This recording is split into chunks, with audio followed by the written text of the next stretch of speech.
You have amazing Google reviews. Jack left a review that's an amazing review. I think it's half ChatGPT, but it's amazing.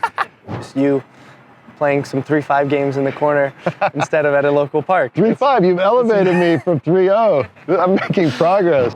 Friends of mine in these buildings over here are like, hey, court 2, who's down there right now? I want to meet that guy. You know, these girls are like, I want to meet that guy, you know, is he single? So people are watching us all the time. It's a little crazy, but it's also part of the fun. And I just switched to my offhand, and bang, I'm playing 3-0 games with Jay Lerner. No, I was going to say, let's just be clear. When you're playing with me, that's your focused pro time.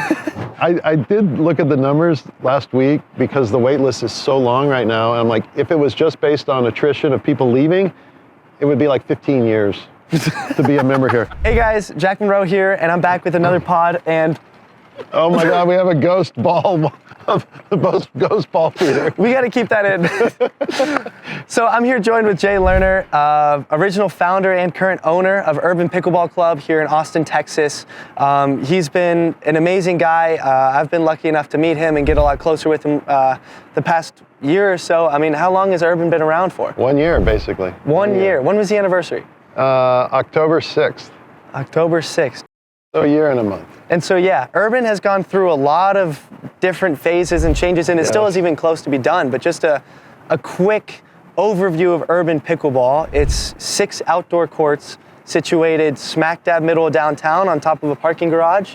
And you went through different phases of the courts. I mean, how would you describe that process? How has that process been with, I mean, you know, what was your vision with this, or did you even see a vision with all of it?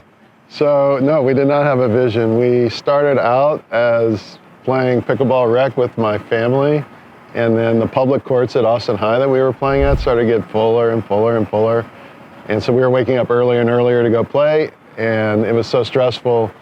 My daughter's like, I don't even want to play this game anymore. I said, no, let's figure this out. So we decided we needed to have a court, some court downtown, somewhere close that we could play. And so that's how it started. And then the idea of the rooftop, at the time there were no rooftop pickleball courts anywhere in the world that I could find. And I saw some firefighters out on their driveway of the fire station as I was driving out to play golf one day.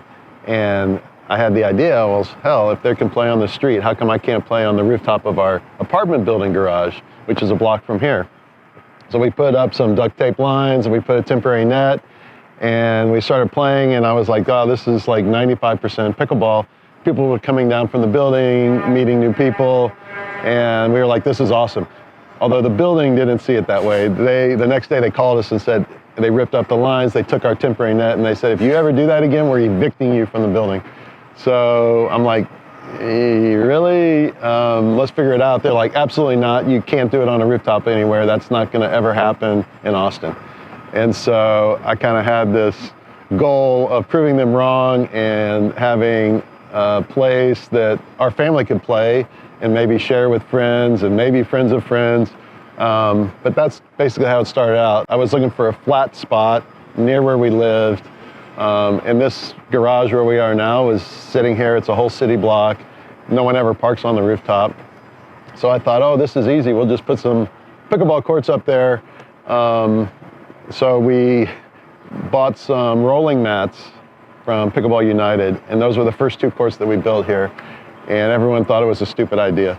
Yeah, no, I remember coming out. And they were the roll-ons, especially in, like, you know, a parking garage isn't perfectly just no, nothing is perfect about a parking garage, but we rolled out those mats, we put up this fencing, we put some chairs out, and my wife is like, what the no one's gonna want to play up here. None of my friends, all my friends told me no one's gonna want to play up there.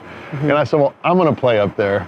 And that's all that matters, yeah. So then the first day, people started seeing from all the buildings around us and coming down and asking about it and wanting to play. And so it started slowly like that. But that was like October last year. Yep, for sure. I remember the original roll-ons.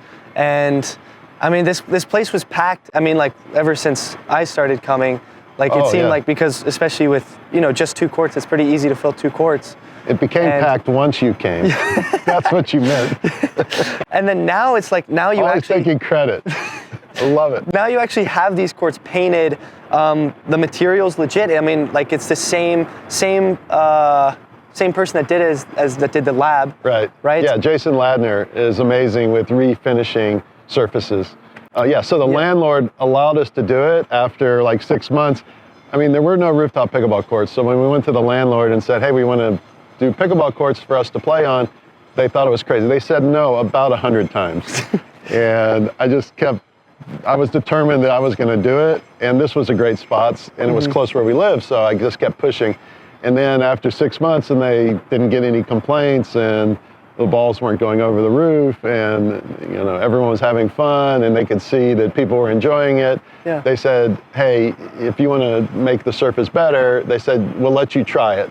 So we tried it on, we added a court, and then that brought more people, higher level players who wanted the real surface. Yeah. And then the next week, after we put that one in, we refinished all the rest of them to make them like legit courts. And they are. Like, you've hosted tournaments here, you have money balls here, you have duper nights here, and the courts are, I mean, especially with the other courts that I play on as a pro, these courts I see no difference, which is actually... Oh, that's amazing. Yeah, which is actually very impressive. And you've done a good job, like, I mean, just from square one. I remember just every day I was like, bro, get rid of the roll-odds.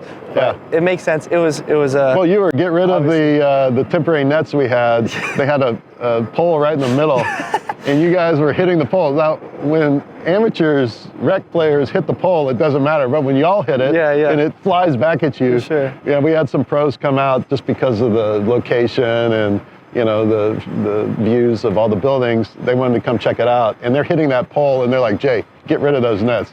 So luckily Selkirk saw us like in the first couple of weeks and said, I can't afford those nets. And they said, we'll figure it out. We'll help you guys out. Yeah. So we got the Selkirk nets, we got the real courts now. And seriously, it does make sense from the parking garage perspective. Like, if you own a parking garage, no one uses the top of the parking garage.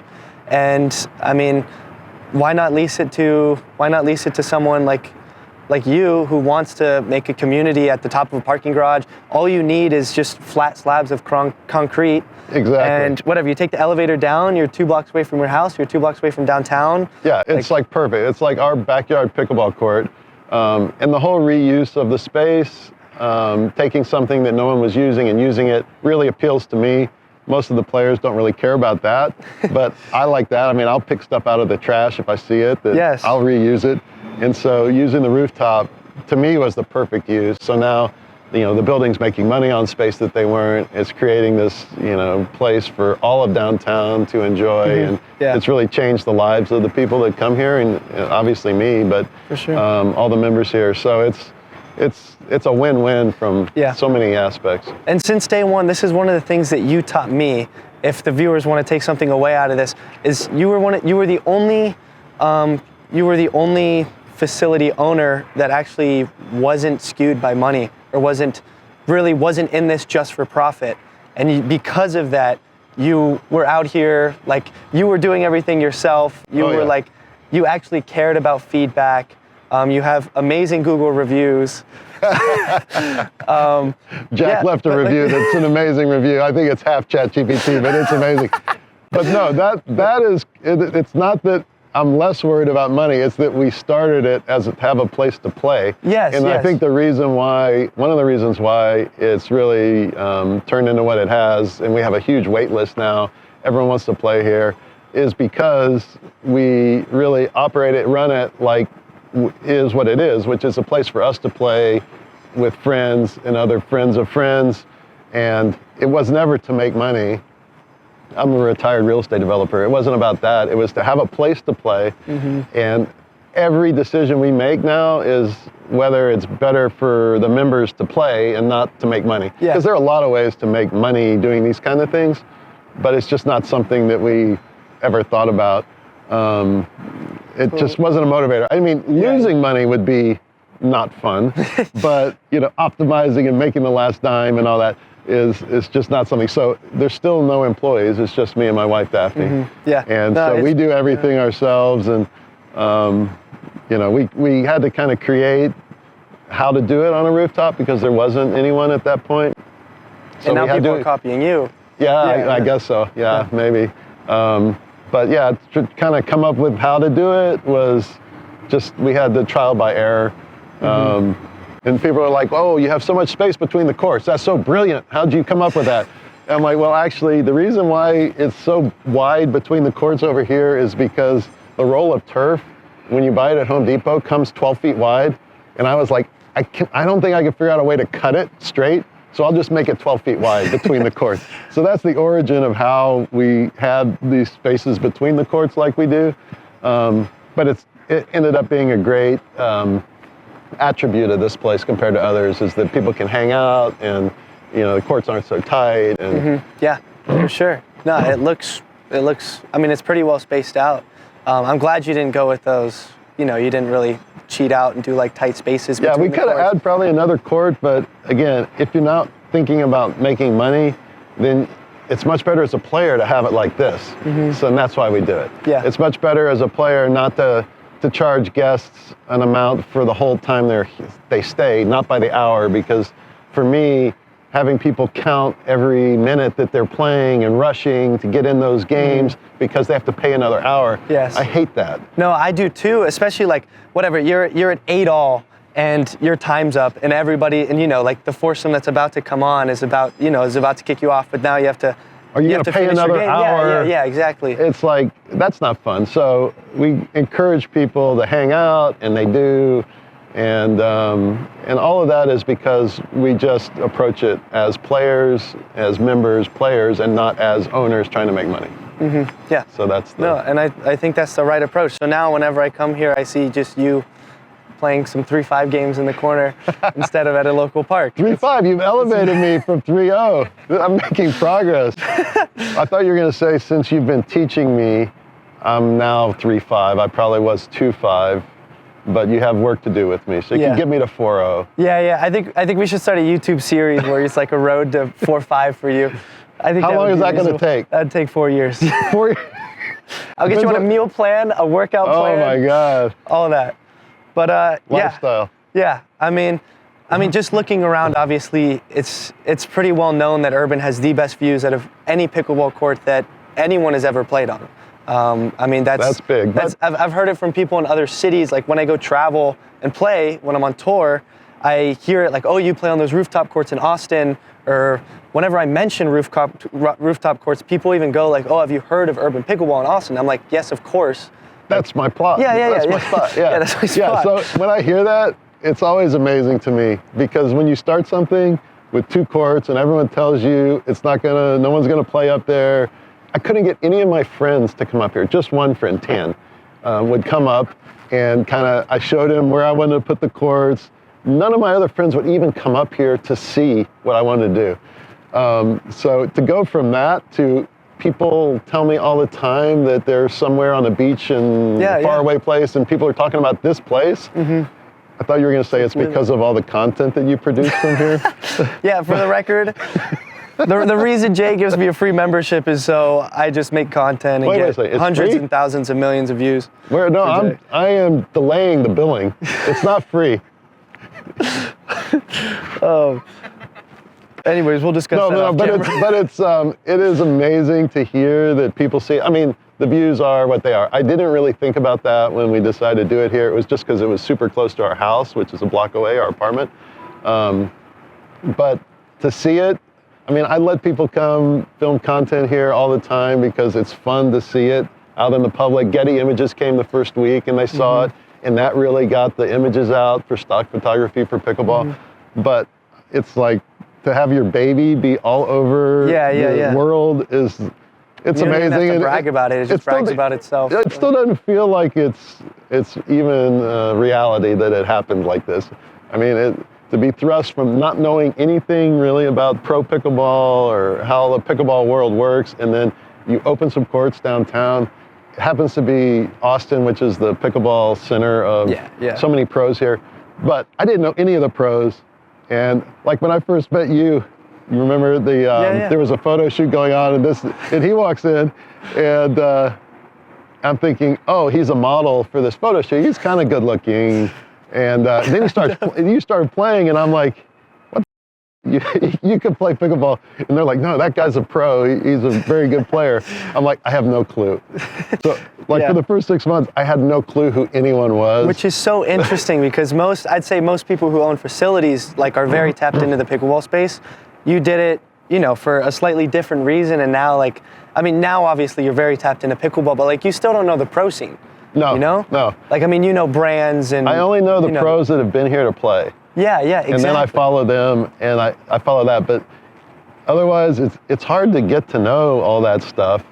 Starting from rec play, with your family. Yeah. So having this place has really opened all that up, and it's been amazing. Even guys like you from time to time. Yeah, we have a good time. But Duper nights I'll be here. But just to wrap up the location part of this, another thing that, I'm the founder of Longhorn Pickleball Club here at UT, and Longhorn Pickleball Club, this is their main spot. This is where we practice, this is where we host our Duper nights, this is where we host our competitive team, as well as just some of the social nights. And it comes with some pretty cool perks, not only the view, the kids love it. They can Lime from campus. It's literally like a 9-minute drive. So it's like, even if you don't have a car, you can still get here. As well as, because it's a state parking garage, you're able to get away with a little bit more, correct? As in you can have music playing, it's 24/7. And what's actually a really cool underrated perk is that you have security for the building because it's a state parking garage. So they always come up here and patrol, and that's really helpful to keep us safe, especially when we have it's just a bunch of 18-year-olds or 19-year-olds or 20-year-olds here. And, this has been perfect for Longhorn Pickleball. And hopefully we're going to do some Greek life events next semester. And, we already host Duper nights here, which is awesome. These 6 courts is all we need. So that's actually one of the best parts, in all sincerity, about starting this place was being able to host guys like Longhorn Pickleball Club and help you guys out. No one would do that if they're trying to make money, because you guys use a lot of courts. Yes, I talked to a lot of facilities in Austin, and all of them were not willing to charge nothing short of outrageous rates. And it's like, we're a nonprofit. We're still trying to get funding. We're not sponsored by the school quite yet. So, we can't pay these rates that you guys are trying. We can try to get creative, but you were obviously way too generous just letting us come here, especially during off hours. Way too generous. Oh, nice. Yeah, no, let's cut that. No, it is fun to host groups like yours who come up all the time. It's fun for me to hang out with all these young people. People helped me when I was in college. I went to UT. It's fun to see the place being used, and we're happy to be able to do that. We do that with a lot of different groups. Again, we're not losing money, but if you were trying to make the most money, you probably wouldn't do that. But for us, for what we're doing here, that makes it the most fun for us. So we're basically doing whatever's fun, and you guys entertain us. So yeah. So that's the value for us. Yeah. But let's move on to honestly my favorite part about Urban, which it isn't the views, it isn't the owner, it's the actual people that make it up. Minus you. Minus the owner. So it's what we call a community. Yes. And I know, we have, tens of thousands of eyeballs that, that can come look at this court right now, just with all the views. And a few of those people have came down, and that's what originally built the community. And this community is by far the best pickleball community in the world. I can say that sincerely. Don't cut that up and put it anywhere. But this place has been awesome to not only meet good people, but also grow my network on the business side of things. Yes. Where it's I remember the first time that I was here, I was chatting with you and a few others on the sideline, and there's just, normal people playing pickleball, and just someone pointed out to me, that guy owns a CBD company, sold it for 50 mil. That guy owns a blockchain company. It's a unicorn. And someone went through all 4 people on this court, and it was wow, you're just playing pickleball. Right. It's just crazy the network specifically in the affluency side of things that come here? I mean, I assume it's because of the downtown attraction and the location, but like, what do you think makes your community a lot more different than others? So I think it's mostly location. So the people living around here are the ones, these people founding companies, selling companies. They want to live downtown. It's a vibrant community. And so a couple of those people came initially, and then they bring their friends. I mean, as an owner of the place, we just try to create an environment where people feel comfortable bringing their friends, hanging out, having fun, and as least amount of friction possible. So, you know, I don't know, we attracted a few people like that, and then they bring their friends. Hey, this is the coolest place to come. Mm-hmm. And soon we have a whole community of people like that. And we have regular people too. Mm-hmm. Like Jack. Yeah, but it's fun to have a diverse group of people like that, and to have people who have done so many cool things in their lives, and pickleball pros that come here. You brought a lot of pros to play here. That's fun for normal folks. For those guys to see you guys play. Yeah. And then you like to pick their brain on how they made billions of dollars doing things. So, I mean, that's really cool when that happens. But I think it's the location, and again, I think it just started, and then when people bring their friends to join, and we're only a membership club. That's the other thing that's unique, is we don't do hourly rentals like most places. So you have to be a member or a guest of a member. We do some private, like corporate event type stuff, mostly during the day, when it's not busy. But the membership aspect is nice because they're not just random people coming off the street who are trashing the place up. And so when you walk in, everyone kind of knows someone or knows one of their friends. And that kind of collegial, clubby atmosphere, I think, is what attracts people to want to spend their time here. Mm-hmm. So, yeah, for sure. I think that's a big part of it. Yeah, it was definitely overwhelming at first because like you feel like you're the one string of the spider web that isn't fully connected. But then, I mean, it was super easy to get involved, and now it's like this is one of those places where, whatever, I'm gonna hit from 6 to 8 at night, and I finish at 8. And I don't leave until like 11, just because I'm talking. I play some rec games, and I want to play some rec games. I just don't want to leave this place. And what's actually pretty unique is that, I mean, for the most part, you don't offer, like, it's just the courts. Right. It's not like you're appealing with, like I don't stay because there's a bar or a restaurant. We don't have food and beverage, although you can bring in whatever you want. We have a porta potty as our bathroom. So sometimes people come in and they're like, you don't have a sign getting up to this place. I'm like, no, we just never needed a sign. I mean, it's like a speakeasy pickleball court. It's hidden. I'm like, it wasn't really our goal, but we pretty much had people playing here from the very beginning. We didn't ever have a website. We just have Instagram. You come up in the elevator and people are like, I don't know if I'm going to get stabbed or what, and then they get here and it's like a little pickleball oasis. It's an oasis, yes. That's part of the fun. Yes. But I remember you and Timmy came the first time, and you were playing, and then you were hanging out, and at like 10 o'clock, I'm like, grabbed you by the shirts. I'm like, get out of here, stop talking to everyone. You guys, your eyes were so big. I'm like, go study or go do something else. You guys are hanging around here too much. But there are interesting people, and that's what makes it fun for me. All of our members are my friends. And there's no bad blood. There's typically, drama in facilities, but here I've noticed it's pretty mellow. We do try to work on that a little bit, and now that we have 6 courts, we have a lot of members, there are some issues that come from time to time, but that's kind of my job, I think, to deal with that, and that's the hard part, but yeah, we've been pretty drama free. Yeah. And so this is one of the rules that I follow as a pro is I drill a third of my time on the court.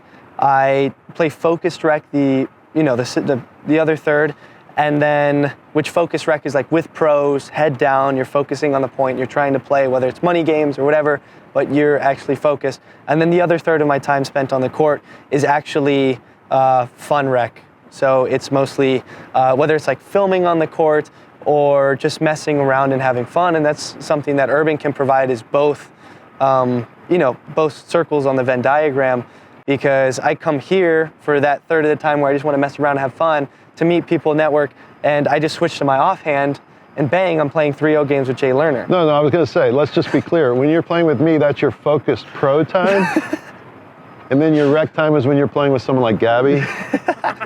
Is that's what I heard anyway. I'm going to go with that. But yeah, so that's a rule that I follow, and Urban makes it very easy to come out here, whether it's drilling, focused rec, or just messing around, to do anything, anything that I want. If the owner doesn't have a stick up his ass.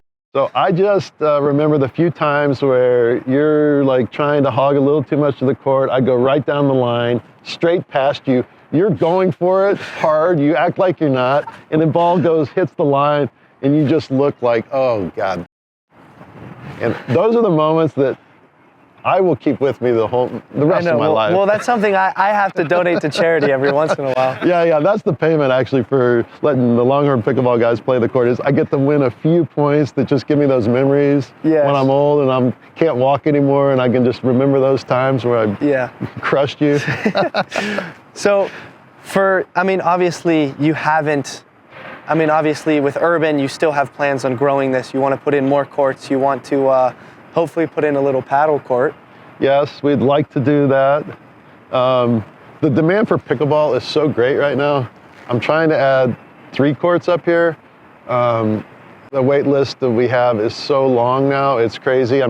Just no one quits here, so. Yeah, you have zero turnover. I did look at the numbers last week because the wait list is so long right now. And I'm like, if it was just based on attrition of people leaving, it would be like 15 years to be a member here. I'm like, that's like Austin Country Club. That's like, the highest end club in town probably wouldn't be that. And I'm like, that's crazy. So we want to keep adding courts. There's room up here. Getting the approvals is kind of tricky sometimes, so we're working on that. I remember when I first met you and you asked if Longhorn Pickleball could play up here like a year ago. You said, what is your vision? Where do you think you'll be in 2 years? I'm like, well, we have 2 courts. I think that's probably it. You're like, no, what's the vision? I'm like, I have no vision. It really, like, you got me, and I was like, I didn't really think about a vision. We just wanted a place to play. But I feel a lot of pressure now to add courts to satisfy all these people on the wait list that want to play. And it would be great for the current members to have more members to hang out with and you to meet. And just cross-pollinate. But we don't want to just load the place up with members with our existing number of courts. We got to add courts so that we can still play when we want, basically. Because we really limit the number of members per court. Probably the lowest of anywhere. Yeah, you don't want 100 players a court. No, we are so far under. I've never heard of another pickleball club or tennis club that has as few members per court as what we cap it at. And the whole reason is because we had PTSD about playing at public courts and never being able to play when we wanted, that we capped it low, and just so we could play when we want. And so we need to add more courts in order to let a lot more people play. For sure. So you're still, obviously, pickleball is not a fad. You're still seeing a lot of demand just every day to It's like snowballing now. Here. I thought, okay, we had 2, then we had 4 courts, then we had 5, and then we had 6. I'm like, oh, okay, it's probably going to tap out at that point. But I think when everyone starts bringing their friends in who are members here, it's like snowballing. And so, yeah, I feel pressure now to keep up by adding more courts. So we got to get the landlord to approve, and then hopefully we'll just keep adding courts and have more fun up here. Yeah. So what I was saying is, like, obviously you're planning on building out a lot more courts. You have no amenities. You're just dedicated courts. And so we don't look at it as no amenities. No. Sorry, that was a bad way to put it. You don't have like no amenities. You didn't spend money on like a bar, a restaurant, a little gym. You didn't we don't have a pro shop, put a gym, or a cold plunge, a spa. You're seeing a lot of facilities invest into not only the courts but to build the community. They're investing into the restaurant, the amenities, the cold plunge, the showers, the locker rooms. Is this something that you've considered, or do you think this is important in order to build a community as a facility owner? Well, I think we've proven it's not important because we have a great community without those things. Some of our members have offered to buy cold plunges and purchase saunas and give them to this club to have, and I'm always thinking, oh, it's just a maintenance thing, and you know, food and beverage is a whole nother beast that is not fun to manage for me. And so, I mean, maybe it would provide revenue, but it's also a hassle. And if people want food and beverage, they bring it with them. And, and everyone here is happy to do that. Take the elevator downstairs, walk a block to local foods. Yeah, or Uber Eats will deliver it right here. Yeah. I mean, we don't make money on that, but again, with making money and making a business out of it, it makes it less fun as the owner of it. So I don't think we'll ever have any of that stuff. I mean, a porta potty's fine. Yeah, and I think that's probably the most impressive feat out of this all, is the fact that, I mean, you know, all these other facilities are going way over the top, investing in, you know, anything other than courts as soon as they build out the courts. But you're like, no, literally all I'm going to do is just keep building out courts and keep making sure that everything's just, you know, top of the line for the members. Yeah, so to me, it's the whole vibe that I think we've tapped into that I don't know anyone else has, is that the origin story is this was our backyard pickleball court that we were sharing with friends and friends of friends. So we didn't have to make games by, you know, calling people that hopefully be people here to play with. And so having all those amenities and things, it's no longer like a backyard pickleball court. But these 6 courts are like backyard courts for the neighborhood, which is downtown Austin. And so when people show up, it's low fuss. We don't charge a whole lot to be a member here. And I think people like that. You know, even if they're super rich, they still like that. And the vibe of, you know, we don't have all those things is kind of an attraction in a way. It's a weird thing, but it's like saying to your vision. Yeah, you know? it's like you're coming to someone's house, except there'll be other people here. You don't have to invite them. You know, they'll be here. But it's very much feels to me like I'm at someone's backyard pickleball court. And to people who play pickleball, having a court in your own backyard is like the ultimate luxury, right? So this is like a luxury for everyone that's a member here. Not having random people playing is part of the luxury. Having very few members per court's a luxury. Having Jack Monroe come and play every once in a while is a luxury.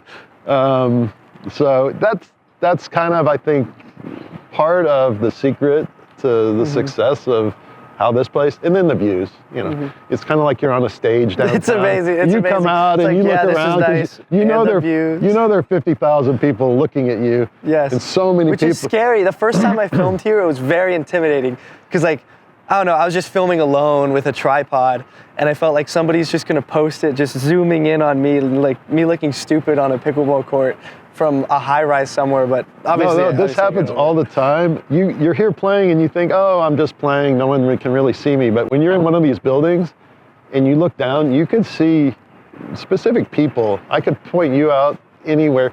All these people have told me, all these buildings, that they are buying binoculars and they are watching us play all the time. Friends of mine in these buildings over here are like, hey, court 2, who's down there right now? I want to meet that guy. You know, these girls are like, I want to meet that guy, you know, is he single?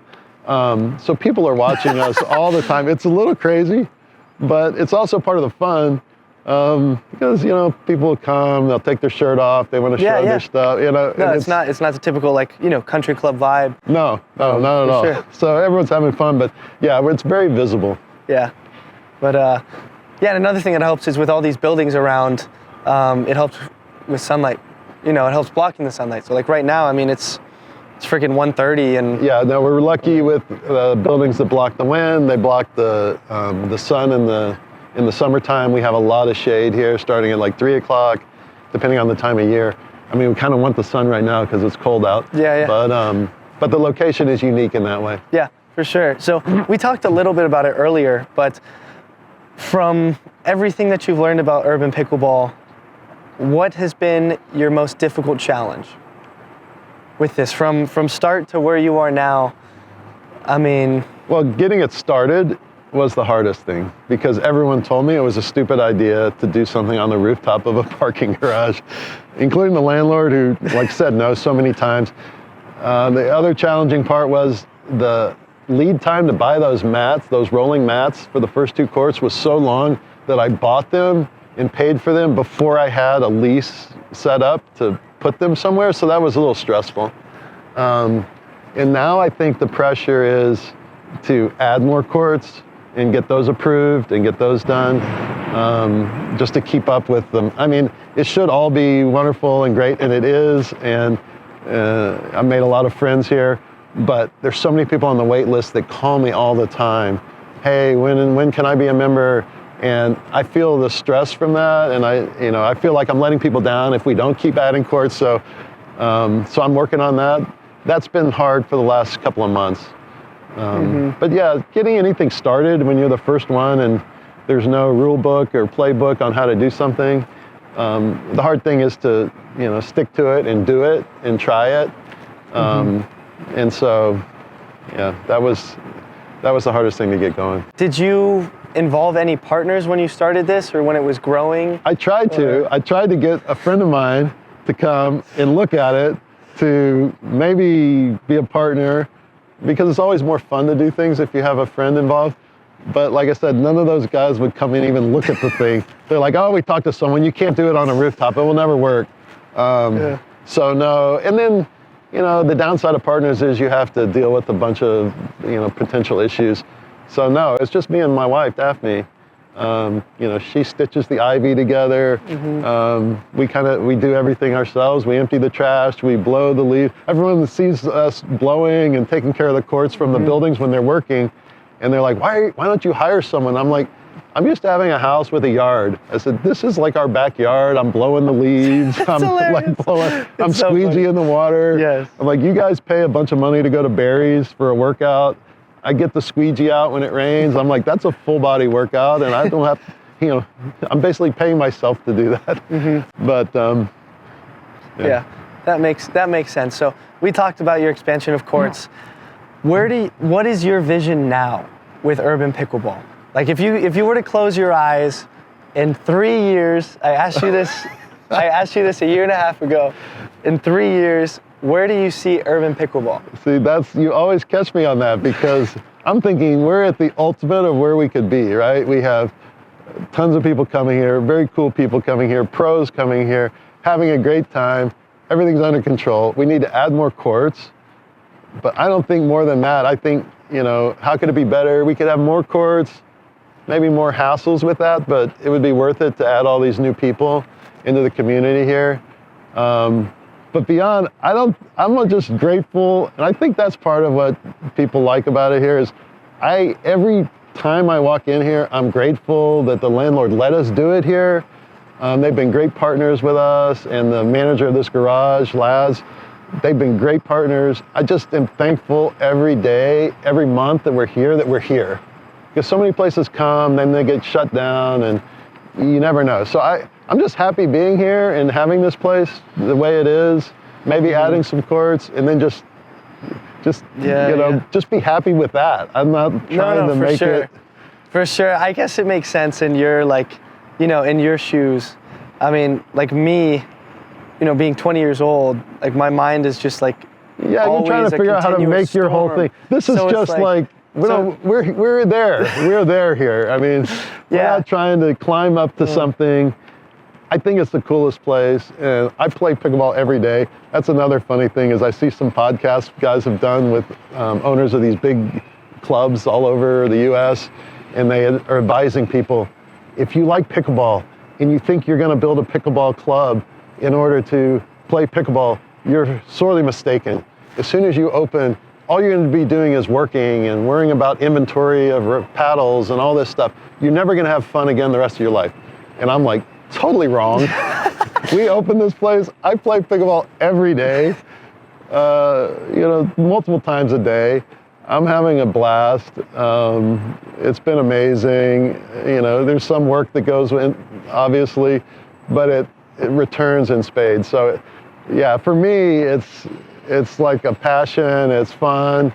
I play a lot of pickleball. I meet interesting people, Jack Monroe excluded. It's just been an amazing ride, and I try not to think about the future like you, because I'm just happy being here, being able to walk and being able to play. At my age, as you tell me all the time, Yeah, no, I'm lucky to be able to walk. It's quite impressive, the fact that you can actually kick it into 6th gear and get a drop shot like that. Yeah, it's even more impressive when I beat you on the golf course. It's even that much more fun to have sports that we can compete and I can beat you. And you know I'm what's just even happy better? to do that. You know what's even better is you play pickleball every day of your life, and you're still better at paddle than you are pickleball. That's what's crazy. Yeah, I don't know about that, but I enjoy paddle, that sport. I love golf, and sometimes I'm playing paddle, pickleball, and golf all in the same day, and that's a lot. But when you're 56 like me, I mean, you just, if you can do it, you're just gonna keep doing it until your body won't let you. Yeah, for sure. And I'm like, let's just keep having fun doing this, and not worry about trying to have a legacy of something more than that. Yeah, for sure. Well, I mean, you've actually done such a good job with Urban that you actually convinced me to move a block away into that building right there in a month. No, the white one. Yeah, so this means you're going to be here more? So I'm going to be here more, and I'm going to have to, therefore now I'm going to have to buy a scooter, because I'm going to have to scooter here, walk here. It's 2 blocks. And you actually... See, when you're my age, you'll walk because you can walk. I understand. But so now you actually convinced me, like when I was talking to my parents, they were like, where are you going to move in the city? I was like, I want to move like in this little radius right next to Urban, because I know I'm going to be at Urban like every single day. And so now I have to just keep my word with it. But yeah, you've convinced me. And one last thing to wrap it up. Similar question, but with what you know about pickleball now, where do you see pickleball headed? Because you already have, like you talked about, your guest list is still improving. It's still getting larger. It's not a fad. You understand that a lot of the members here don't know pro pickleball just quite yet. Yes. They don't know who Ben Johns is. They don't know who Annalie Waters is. Where do you think it's going to be? The pro world or the pickleball world? We'll say both. I mean, I think you're interested in the pro world. The pro world, I don't know if I even understand it myself. I mean, I watch you guys play. I'm not still sure how it works, how you make money doing that, how the teams make money. A lot of the guys involved with the ranchers here play here. I don't really ask a lot of questions about it because I don't really understand it. It's fun to watch. I think it's a great sport to watch. I think it's great to play. I think pickleball in general is unique among sports. So I play paddle and golf. We talked about that. Pickleball is the most fun because of the way the games are set up, I think, because the court's small. Games are 2-11, so you can play, you can jump in a game, you can play a game here, you can play a game on that court with different people. Paddle, you can't do that. Paddle, you play sets. You play a set, that takes a long time. Yeah. You play with 4 people. Pickleball, you'll come with 6 people, you rotate around. Other sports, you don't do it like that. And so I think the social part of pickleball is what really cements it for the members here to play. I mean, they like the sport, they like to get exercise, but they like to hang out with like-minded people and jump in from game to game. And they come here and it's not as serious as tennis or paddle where you're playing sets. It doesn't take as long as golf. It's not as hard as golf. So I think the social bonding aspect of it is really the magic for pickleball. So as long as that stays, I think people are going to want to play this sport. And you can play, obviously, till you're 56, maybe older. So I think that's really why pickleball in Austin, which is very social, people want things to do other than go to bars and drink and eat. And so it's a healthy thing, and you get to hang out with friends. So it's kind of like a bar for athletic people, is what this place is. It's like a run club on steroids. Yeah, except run clubs are kind of hard and not fun. And Yeah, running. No, running is not fun. It's actually the perfect social sport, and that's why I think people love pickleball. Yes, and as evidenced by you actually don't need to be coordinated to still have fun playing the sport. And if you're which just a is little really coordinated, you can whip your ass from time to time, and that's even more fun. And then the mental game as well. I mean, my shit talk is so much stronger than yours. I mean, I know you've learned a lot from me in that area. A lot. But I have more to teach you. So I look forward to being able to do that. No, I appreciate it. You and your visor. I'm stoked for that. Well, anyways, that concludes this episode with Jay Lerner, owner of Urban Pickleball Club. You've been amazing, so thank you for taking the time. I know you're a busy man. You got pickleball, golf, paddle to all do. I got to clean up some leaves. And one day, yeah, clean up some ivy. But yeah, you've been amazing, so thank you. Thank you very much. Yeah.